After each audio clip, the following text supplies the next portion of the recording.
ಮನೆಯ ನೆಗೆಟಿವ್ ಸದಸ್ಯ ಯಾರು? ಪ್ರತಾಪ್ ತಗೊಂಡಿದ್ದೀನಿ.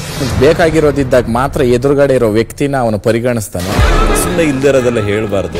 ಅವ್ರಿಗೆ ಬೇಕಾದ ಜಾಗದಲ್ಲಿ ವಾಯ್ಸ್ ರೈಸ್ ಮಾಡಕ್ ಗೊತ್ತಿರುತ್ತೆ. ಅವ್ರ ಕಡೆಯಿಂದ ಉತ್ತರ ಬರಬೇಕು ಅಂತ ಇದ್ದಂತ ಸಮಯದಲ್ಲಿ ಸತ್ಯ ಮುಚ್ಚಿಡ್ತಾರೆ ಅಥವಾ ಸುಳ್ಳು ಹೇಳ್ತಾರೆ. ನನಗೆ ಆ ನೆಗೆಟಿವಿಟಿ ಕಾಣಿಸ್ತು. ಅವರ ಒಂದು ಆದೇಶನ ಅಥವಾ ಇದನ್ನ ಒಪ್ಕೊಳ್ಳಿಕ್ಕೆ ಇಲ್ಲಿ ಅವ್ರು ಯಾರು ಅಲ್ಲ. ನೆಗೆಟಿವ್ನೇ, ಅದನ್ನ ಚೇಂಜ್ ಮಾಡ್ಕೊಳ್ಳಿ, ಒಂದು ಅವಕಾಶ ಇದೆ.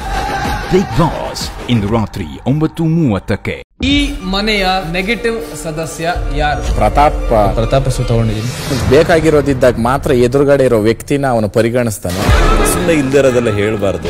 ಅವ್ರಿಗೆ ಬೇಕಾದ ಜಾಗದಲ್ಲಿ ವಾಯ್ಸ್ ರೈಸ್ ಮಾಡಕ್ ಗೊತ್ತಿರುತ್ತೆ. ಅವ್ರ ಕಡೆಯಿಂದ ಉತ್ತರ ಬರಬೇಕು ಅಂತ ಇದ್ದಂತ ಸಮಯದಲ್ಲಿ ಸತ್ಯ ಮುಚ್ಚಿಡ್ತಾರೆ ಅಥವಾ ಸುಳ್ಳು ಹೇಳ್ತಾರೆ. ನನಗೆ ಆ ನೆಗೆಟಿವಿಟಿ ಕಾಣಿಸ್ತು. ಅವರ ಒಂದು ಆದೇಶನ ಅಥವಾ ಇದನ್ನ ಒಪ್ಕೊಳ್ಳಿಕ್ಕೆ ಇಲ್ಲಿ ಅವ್ರು ಯಾರು ಅಲ್ಲ. ನೆಗೆಟಿವ್ನೇ, ಅದನ್ನ ಚೇಂಜ್ ಮಾಡ್ಕೊಳ್ಳಿ, ಒಂದು ಅವಕಾಶ ಇದೆ. ಬಿಗ್ ಬಾಸ್ ಇಂದು ರಾತ್ರಿ 9:30ಕ್ಕೆ.